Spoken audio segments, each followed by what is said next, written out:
Welcome, everybody, to the Firebrand Podcast. This is your host, Grant McGaw. And today we want to welcome Tiffany Lauren Jones. She is a writer, a cultural futurist, an identity evolution guide, helping high achieving, not just any women, high achieving women reclaim who they are beyond performance, productivity, and external expectations. Now, her work sits at an intersection of identity, power, culture, and self leadership. And through her Satori agency and her identity evolution methodology, she gives language to the transition many successful women are living through. And that's the moment when the identity that helped them to survive and achieve, improve, is no longer enough for the chapter ahead. So we're going to explore the depth, I would say depth, DEATH, of performance identity and identity as economic capital and AI's impact on women's leadership and what it means to lead from a sovereignty rather than a validation. So, welcome, Tiffany, to the Follow Brand podcast. Thank you so much for having me. I'm really excited for this conversation. Well, this is going to be a great conversation. I've been wanting to lean in on this. I've been doing a lot with personal branding myself over the last 5, 6 plus odd years. You give a different dimension to a lot of these things, specifically for women that are now facing some career challenges. So, my first question for you is first, let's get into your story. What is your origin story and what led you into identity evolution work? Absolutely. Great question. I have a corporate background in product development. I had my dream job working in apparel product development specifically, and a dream that people really ask me all the time, how did you get that job? I want to work there. I was working at Spanx for Sarah Blakely more specifically. It's the only corporate job I've had. And I say that to say, on paper, I felt like I had done everything right. I was working in my dream field. I had an amazing job at an amazing company and, had the nice car and purchased my first home at 24, like just checking off all these boxes. Like I'm doing it. And by the time I was 29, I looked up and I wasn't happy. And I couldn't understand why, because I felt like I had done everything right. I felt like I'd gotten the education, I'd done the job, I was climbing the ladder, but something was missing. I wasn't feeling fulfilled and I couldn't understand what it was. So I kept having this feeling intuitively of something's not right. The relationship that I was in, the work that I was doing, the place I was living, all the things just seemed like I was living in what I call a parallel reality. This looks like my dream life, but it doesn't feel like it. What am I missing?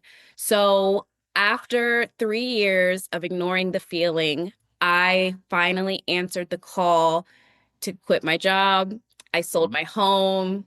I left the relationship and I started over. I had no plan, which I highly do not recommend doing that, especially in today's economy. But there was something within me that was calling me to do this that got so loud I couldn't ignore it. So I went on what I call a journey of self-discovery. I did the cliche Bali trip as soon as I left corporate. I did the eat, pray, love journey. I spent time alone, but in that time, my mind was blown because it was the first time I experienced true joy. I didn't have the stress and the pressure of bills or answering to anyone or going to work. And most of us don't ever experience that in our lifetimes. That's a luxury. But in that time, I said, this, I think, is how we're supposed to feel every day. How can I create a life where maybe I don't feel this way every day because, we're human and every day is not perfect, but how can I create life, work, and relationships that are as close to this feeling as possible?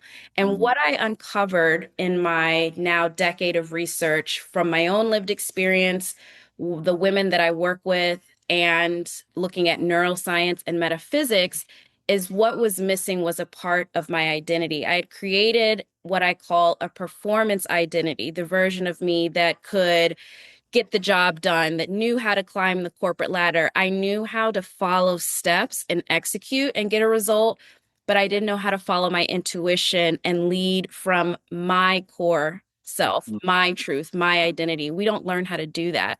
So, in my self discovery journey, I had a lot of deconditioning to do. How do you make decisions intuitively? How do you make decisions from the version of you that existed before the world told you who to be? And that's a very different way of thinking. It's a very different way of being. But what I found and what my clients find is on that path is where you get the dream life, the dream reality that actually looks and feels like what you want. So that's what I've been doing. No, man, we are kindred spirits in that respect. And then my own brave, I have a methodology that I work through called Brave. And the very first letter of that, because it's an acronym, BRAVE, is you've got to understand your identity, your brand identity. And that's more than just like some logo or, like you said, that performance, that image that you have out in front is who you are at your core. And it's not easy to get and unpack back to the core identity. You had an opportunity to do that, and I know it felt freeing, like freedom, like I can be myself again. And I think we lose some of that. Remember when we were little, real little, 4 or 5, we're in our imagination. Yeah. We could take anything and make it into a playground, right? We're Yeah. doing all that. And then as we go through school and that kind of thing, there's a lot of what I would say modeling that takes place. And instead of your ideas, you're actually entertaining other people's ideas Right. of creation and not just your own creation. And over time, begin to understand like, okay, in our world, yeah, I was supposed to have the home, the house, the nice job, the beautiful relationship, and that is the picture of reality. Right. But you forgot the core, like the imaginative self. There was Right. a disconnect there. You reconnected yourself. Yes. And boy, was it a process. It is, as you said, it is not easy at all. No, no, it's not easy. But if we don't do that, to your point earlier, there's this feeling of you're just not in the right place. There's an uneasiness that's taking place Right. that's not being your true self. We start hearing about imposter syndrome and things like that. Where does all that come from? Like you're not living in your true self. Now, you call yourself a cultural futurist. Yes. What does that mean in practical terms? Yeah, so a futurist is someone who can look at history, see patterns over time, and not necessarily predict, but make an informed decision about what may come next. I'm careful about using the word prediction because no one truly knows what will happen. But futurists have an ability to look at data over time and have incredible pattern recognition skills. This is a Mhm. skill I noticed I had naturally and was already doing in my life, especially when I entered the online space in 2017. I started my business online. That's when things like blogging weren't as wasn't as new, but online business was still very fresh. And it still is the Wild West in a sense. You really can get online and sell anything. You can create any business. And I was fascinated by that. And social listening is very large online as well. When you read the comments, you get a lot of data about where people are emotionally, what they respond to. All engagement is emotional. People click like and comment on something that invokes a reaction, whether it's anger or sadness or something that they relate to. And I've always been fascinated by the neuroscience aspect and the metaphysical aspect of who we are in our human experience, and also the journey that I went on. Because when you start to reclaim your identity, it's not as simple as, okay, I'm going to change this, and then I'll have the life that I want. There's a very spiritual aspect of what you go through because you have to trust in the unseen. You have to trust in things that maybe don't make sense to other people that no one can see but you, because only you can see your vision. So, what do Mhm. you do and who are you when someone doesn't believe in what you're doing, when someone doesn't approve of who you are without the conditioning? So, going back to your initial question, a futurist, that's part of what I see our transition moving into. But essentially, it's someone who can look at data over time. I specialize in looking at data emotionally. What does the emotional and spiritual data say? Most people are looking at technology, politics, economics, but what Mhm. about the human experience? So that's what I specialize in. I, man, I love what you said. I want our audience to lean in a little bit about this. It's some facts. I'll just give you some facts right quick. Only 5% of our known universe, let's just say, is visible. 95%, meaning pretty much everything else around us we can't see, hear, or touch. Yet that doesn't mean it's not real. It's very real. It's just not, you're not attuned to it. So to Right. your point, if you're attuned to the politics of the day, you're attuned to the news of the day, you're attuned to other things, you are now not seeing the whole spectrum of what's possible for us an experience. I'll give you an example of this, like in a radio. If you're tuning your radio, you can tune into a radio station. Let's say it's 95.7, and you'll get an experience there. You can then retune it, and you get to, let's say it's 99.8. You're going to get a different music. It could be a talk show, whatnot. When you can learn how to turn that dial and understand, hey, you know what? I need to tune out of that because that's bringing me down. Right. And what I can tune into something that is bringing me up because there's more to reality than we are experiencing. I love that about what you're talking about. And as we get into now in our world, we're starting to see a lot with artificial intelligence and things like that. Right. And we're starting to get more. This is a new attunement that's taking place. Like, is it real? Is Yes. it not real? What is identity and what is not identity? And your take, you're saying, what is the identity evolution era, and why, in your opinion, why is it happening now? Yes, absolutely. So there is an energetic system that I use as a tool and was very helpful for me on my journey of just understanding how I think on an energetic level, how my emotions operate and inform the decisions that I make or don't. And it's called human design. So human design is a practice that has existed for a few decades. It's still very, very new. Most people have not heard of human design. And when they do hear it, they immediately think woo woo. So that's okay. But I say that to say, when you look into your own chart, it's a combination of systems. It uses astrology, it uses, if you're familiar with the chakra systems, Yeah.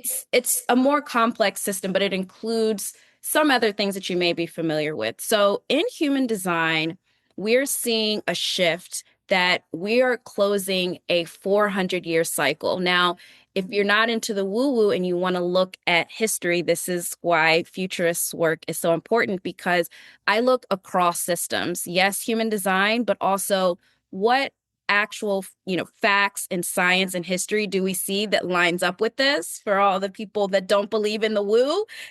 I like to have my facts there. So, what started 400 years ago? We think of slavery. Slavery existed before 400 years ago, but as we know, American slavery and the systems that were created that we're living within 400 years ago was around when all of that was beginning. So that shift is closing. That's not the only thing that's happened in that cycle, but that was a big starting point, a big marker. So as this cycle ends, we are in a position to reclaim, I feel, a lot of the spiritual energy that was stolen and lost then.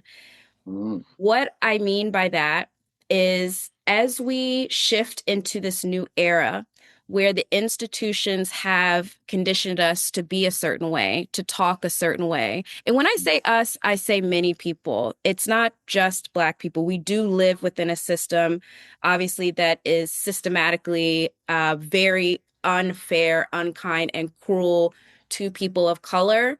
But it really impacts many people, us as a collective. So we've relied on institutions to define us by the level of education that we have. Corporations to tell us what kind of job is acceptable to seem socially successful, if you will. So, as these institutions are crumbling before our very eyes, and we're losing trust in them because we're realizing we can't really rely on them as much as we thought. They promised us a path of safety. If you go to school, you get the education, you work the job, you'll be able to buy the house and have enough money to afford food, all these things. We're seeing that's not true. So people are losing and have lost trust in our government, in our institutions, in our corporations. As that happens, we're realizing how much of our identities have been tied to these institutions. So if Mm, part of what your identity was tied to is removed, what does that leave you with? It leaves you with the question of who am I without this? If I were to, if my degrees didn't matter, if where I worked didn't matter, who am I? Many of us have tied our identities to our success. I have done that in the past. If my mm, business doesn't look a certain way, if I don't get this award, if I don't get recognized by this platform, if I'm not getting podcast opportunities, then who am I, right? Is my message valid? So we're going through that on a collective level. The mass layoffs that people are experiencing, especially Black women, they're mhm, also in a position where, Black women have really been in positions of, I say, overserving, overgiving, because that's how we have been conditioned to nurture beyond, to give beyond sometimes our capacity, and to really go above and beyond of maybe what we're even comfortable doing, and having to work a lot harder. So now that we are seeing these mass layoffs, I see a spiritual aspect of what's happening. This is an opportunity for reclamation. I think it's intentional so that we can really build within our own worlds yeah, I like that. Yeah. and do so in a way, I call them ecosystems, like identity ecosystems. What can you build from your own gifts, your values, your talents, all your experience that you've had in an ecosystem where you will be poured into equally, if not more? What does that look like? So I said a lot of things to summarize the answer to your question.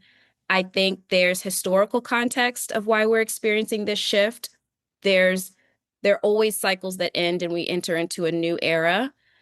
This next era is more about sovereignty and independence, not without community. I want to be clear on that because I get lots of comments that say, what about community? We need community. Yes, we do.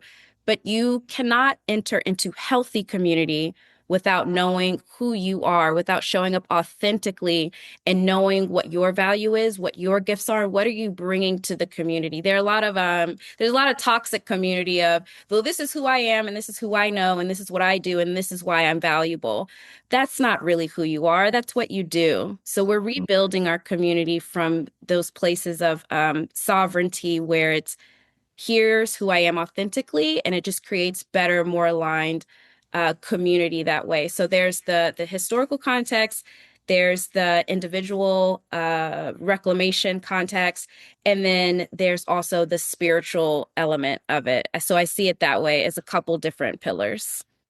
I I can see the people that are listening in and they're taking some notes and they're going to probably rewind that whole segment that you just talked about because what Tiffany has done is given you permission to be yourself, Yes. permission to truly be yourself and to start accumulating that domain authority, your own expertise in what you do and what you do better than anyone else. This is your domain expertise, and then you can monetize that. So now you Yeah. survive on it, and it's coming from your authentic self. It's a fountain within yourself that's coming out. And to your point, this whole the paradigm that's now starting to fall apart. Colonialism is really what you're talking about. Colonialism is starting to really find its ending, but it's ended in a way that a lot of people don't realize was really taking place. And I'm going to bring in my technological component, which is the AI component. It's not just the artificial intelligence itself. What we're getting to point We're moving from the information age into the intelligence age. This is going to radically change our world. It's going to Yeah. radically change because you're going to have so much more intelligence at your fingertips that you never had before. And it's going to validate a lot of these things you're talking about, all these touch points in yourself. Going back to what I said earlier, if only 5% of the world that you're actually operating in is a little narrow band of reality, and you start to widen that a little bit, 6%, 7%, 8%. Oh, there's much more here that I can explore and work with. And I don't have to sit in this tiny little box that has Right. been prepared for me. And then, but I got to know how to work in this new world. And when you have more intelligence available, those same things don't work. You cannot take somebody with a, let's just say, a college education and set them in a third grade room and expect them to be, authentically engaged with that Right. kind of, and that's where we're going to get to that point where the normal everyday cycle and the things that have been, that we've been experiencing on a daily basis now don't really ring the same way they used to because you have much more awareness now and you can Right. hit that at lightning speed that you never could before. So that's going to change the construct. And I agree with you. So we got a whole new construct that's coming out. And a person like yourself is so important because now how do you identify yourself? How do you identify power? How do you identify self leadership and connect in this new cultural moment? That is my question for you. Intellectual property is a big part. I want to end what I respond or how I respond with that because it ties into what you said about AI. So, how do you begin? You have to, I think, put yourself in an environment where you can hear yourself. I've joked with you, I'm in the woods. I Mhm. I really am. And I do that often now. The first time I felt called to go into somewhat isolation, it was intuitive, it was very spiritual, and it happened on its own. So it was a bit shocking. And that's typically what happens to people. They lose the job and they Mhm. find themselves at home. Nothing's working. They have an amazing resume, can't get another job. I see a spiritual element of that, and that is not to spiritualize someone's very real lived experience of having very real human needs and not being able to get a job, and you need income, right? That's a very scary place to be. But as a futurist who looks at systems, I Mhm. have to look at multiple systems at once, right? So two things can be true at once. So if we look at the spiritual and emotional aspect of what happens when someone gets laid off, or what happens when someone gets divorced, or a huge pillar of your life, you lose a family member, or you decide to go no contact with your family. It puts you in a very reflective space. And that is the first pivot point where most people make a choice. They Mhm. either sit with it, they sit with that discomfort of what's coming up and what they're feeling, or they distract themselves, they numb. Maybe alcohol, maybe drugs, maybe work addiction. That's a big one. Maybe it's anything where you don't have to really face how you feel. And that's Mhm. difficult to do because no one teaches us how to do that. We don't learn that in school. And it's one Yeah. of arguably, if not the most critical skills to living a happy and healthy life from your true identity, especially, is understanding your emotions and knowing how to use your emotions as data to let Mhm. you know what's happening in your life and to then make decisions from a place that will align you, will feel good and feel authentic. So I say get into an environment. That's why I take my many mid-year sabbaticals. I now plan them into my calendar year. Sometimes people can't take a whole month off. Maybe it's a Saturday or it's a weekend. Can you get one day to just sit with yourself? No phone, no distraction, and really ask yourself questions. Am I happy with where I am? What in my life doesn't feel good? That's where I have my clients start. We have energetic drains on us that sometimes it's like having a bunch of tabs open on your computer. Your computer's overheating, it's slowing down. You got the little, they call it the wheel of death circling, and you don't Yeah. understand what's happening because everything looks fine, but then you realize you have 75 tabs open that you forgot to close, and it is Yeah, draining totally. Yeah. your computer. We are systems as well. Human design is one system for us to look at how we operate as human beings. But if we look at neuroscience, we have a neurological system within our bodies.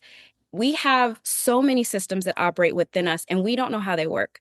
So our body sends us signals through our intuition and through our emotions that are like check engine lights to tell us, hey, this is something you need to look at. So you have to look at your feelings, you have to look at yourself and be honest with yourself. Even standing in the mirror, if you want to look at an exact exercise, if you go stand in the mirror and look at yourself, don't say anything. Do you feel comfortable?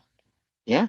Yeah. That's amazing. Yeah. Some people don't. They look in the mirror and they're like, "Ooh, I'm uncomfortable." Or if you even look in the mirror and talk to yourself, you're like, "Are you happy? What's not feeling good?" Have that conversation with yourself and see what comes And up. take the time. I think we wake up in the morning and you're just on the go. You're Yes. automatically in this scenario that you're in. Yep. You haven't taken time to truly charge your spirit, like you were saying. How do you Right. charge in your spirit to then guide yourself emotionally as well as intellectually and then physically? You've got, those are outputs. The physical world is an output, right? Right. What is that? So what's driving what, Right. becomes a big, big thing. You've got some systems that you have to help people. These are like coping mechanisms, there's steps, things that you do. You've got your identity evolution methodology, Yes. diagnosis, and how you architect that in the box. Give us like what is one practical step that a woman can take today to stop performing and begin leading from who she truly is? Ooh, that's a great question. There's so many. Okay. So I think that the first step is partly what you said earlier, which is giving yourself permission to not be okay.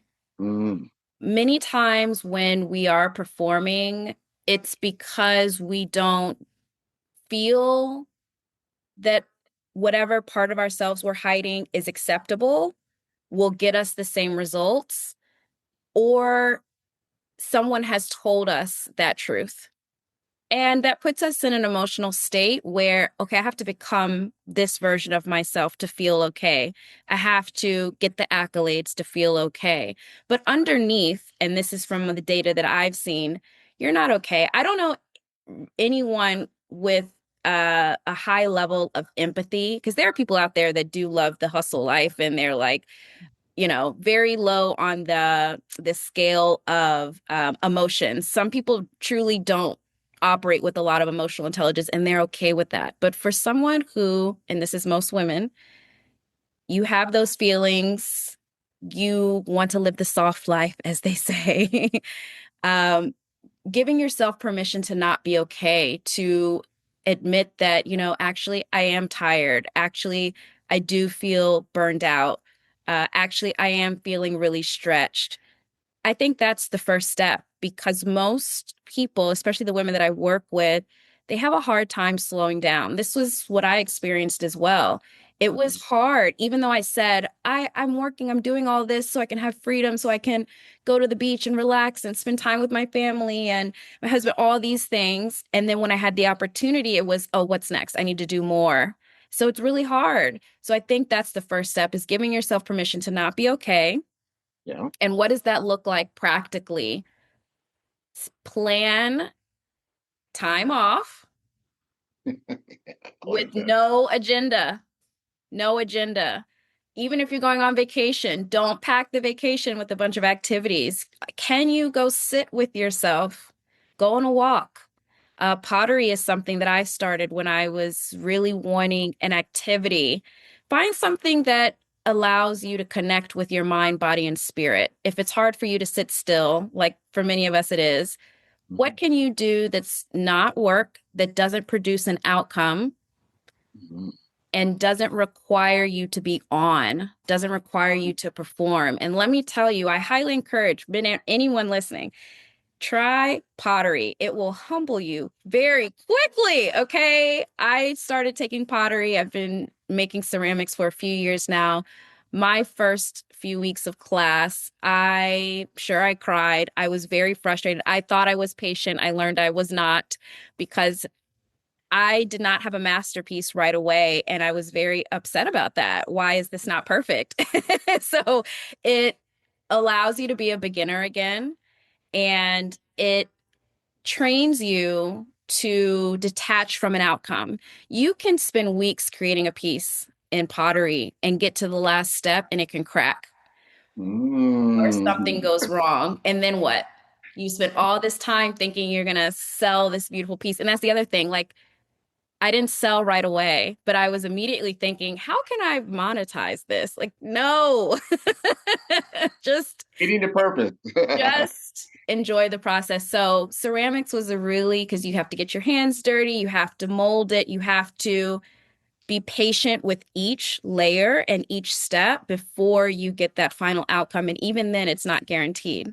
And if you do decide to sell, because I eventually did sell my pottery, you then have to let it go out into the world, and you start over. And maybe you make something that's really ugly, and you have to wait before you can sell anything again. Doing it. So, You're doing what you said you have to do.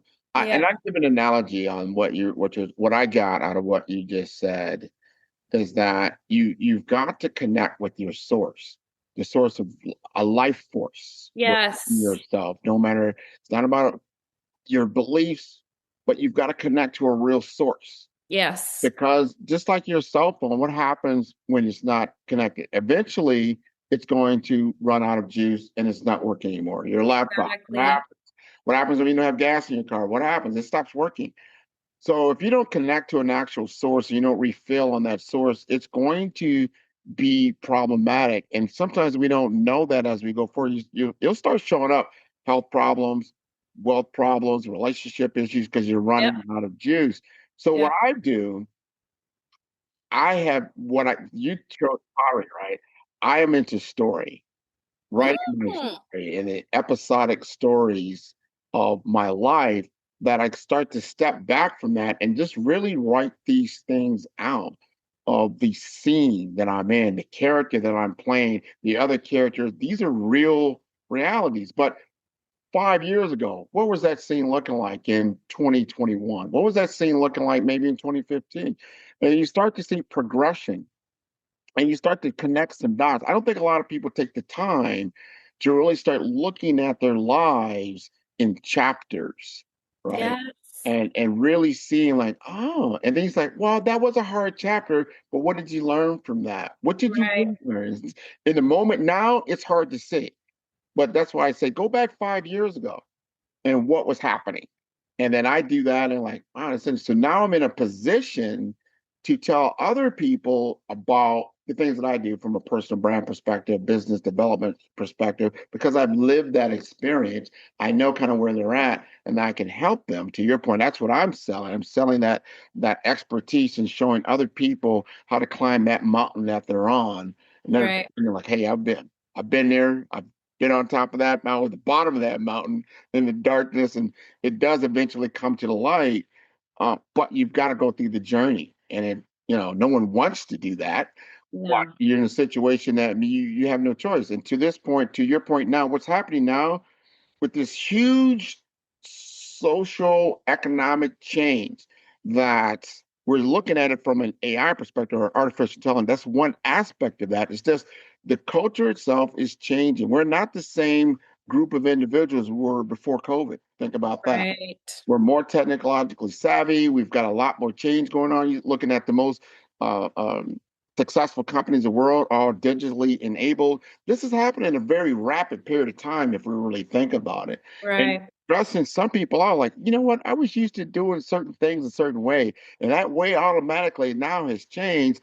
Not But working. fundamentally, and I think you nailed it in the very beginning of our conversation, feelings and emotion, these are very human things. How are you feeling? Are you feeling like you have less power? Do you Right. feel drained? Are you feeling lost? All these things are like, all right, that's a sign to get back into your source and then, all right, it's time to rechemicalize myself. She said something Yeah. really, I'm gonna let you guys in for a secret. She told me like, hey, this is her halftime. She goes in half point of the year, and she says, you know what, I'm gonna take it into the locker room and I'm gonna reassess. I thought that was so beautiful. Come back out, it might be a whole new game plan for the rest of the year. That was beautiful. Yeah, and that's exactly what it is. There's always a new game plan because we shift energetically throughout the year. So if we look at the seasonal cycles, that's another system that I track. Seasonal cycles, because we are nature. We know we are humans and we get in our head and we think that we're not. But at the end of the day, we are also animals. We are also a part of this natural system, living organisms that are here on Earth, right? So, why wouldn't we be connected to nature and the cycles, right? Our calendar and the systems that we work within, especially if we're looking at traditional work environments like corporate, do not align with the seasonal cycles, which I believe is a large part of why most people are tired, is because we're not having those locker room moments. There's no time for rest. Okay, you get a few days off for Christmas around holidays, but even then, you're probably focused on buying gifts and hosting, and there's just no end. And then it's Groundhog's Day, you do the same thing again. I found myself getting burned out over and over and over again. And there's a different level of burnout. I experienced burnout in corporate, and that was different because, the paycheck's coming in. If you get tired, you can show up to work and maybe you're a little tired at your desk. When you're an entrepreneur and you experience burnout, is a different game because that Mhm. check's not coming if you're not working. And yes, so what I was experiencing was what happens when I get tired? How do I build a system, especially using my intellectual property that allows me to rest, that allows me to align with nature's cycles? So if we're looking at the energetic new year, that's what I've started working within, changed my whole life. I have more energy. I feel more in alignment. Why are we trying to create and build things in winter? That's when everything's dead. If we look at nature, that's Yeah. everything else is sleeping and we're up trying to plant seeds. We can see in nature that's not when the ground is fertile. So when I started thinking that way, when is nature showing me it's the best time to plant seeds, Mhm. not just in the world, but within myself, and started working that way, it changed everything. So June is the month we're in now, depending on when you're listening to this. And June is the middle of when things are growing, Yeah. right? But you Yeah. also have to assess your land because a garden cannot continue to grow if you don't trim the weeds, if you don't water it, if you don't assess, what needs a little bit more nourishment. I love gardening as well. So this is also get into gardening. That's a great Gardening, thing. pottery, Yes. yeah, is a good thing. Yes. And then we lead up to harvest season in the fall. Mm. And so preparing between now, the second half of the year, if you will, is what do I need to bring in the largest harvest in fall so that I'm stocked up for winter Yes. instead of trying to go out and forage in a season where nature is showing me the fruits aren't there. No, it's barren. It's not the growing season. This That's is not exactly. So yeah. June is every year I take this time to look at what has worked, what has not worked from the beginning of the year, what feels good, what's draining me, what's, energizing me, what's nourishing me, what's going to really have my garden grow and thrive between now and the next season in fall so I can really, really bring in the biggest harvest so that when it's time to hibernate and relax, wintertime is when I write. That's my season to reflect and Mhm. prepare for the spring season again. So that's the cycle that I like to be on. I love that cycle. This has been a great podcast episode. I think a lot of people got. I know I got a lot out of it as far as listening to you, balancing yourself, taking understanding where you fit in the system of everything, and start Absolutely. partaking in more than that 5% that's visibly in front of us. This is 100% of life is there. just how do we then take more of it? You're showing people how there's a different way. I see why you have a wait list out there now. You can get in front of you like, hey, because there's a 12-month course. So how do people get in touch with you so they can learn more about Tiffany Lauren Jones? Yes, absolutely. So you can find me everywhere on the internet, website, socials, Instagram, TikTok, YouTube, at Tiffany Lauren Jones. LinkedIn, it's all the same. Tiffany Lauren Jones. Identity Reclamation Year is my 12-month guided experience where we really uncover where you've been performing and redesign your identity from a place that feels more aligned and authentic so you can make decisions for your life, your relationships, and your work from that place. And then decide what can I build from my lived experience, my intellectual property? How can I use AI to do that? We are in a very beautiful window right now where AI, not despite the moral and some of the issues with what it's doing to the earth, we're addressing that. That's important to acknowledge.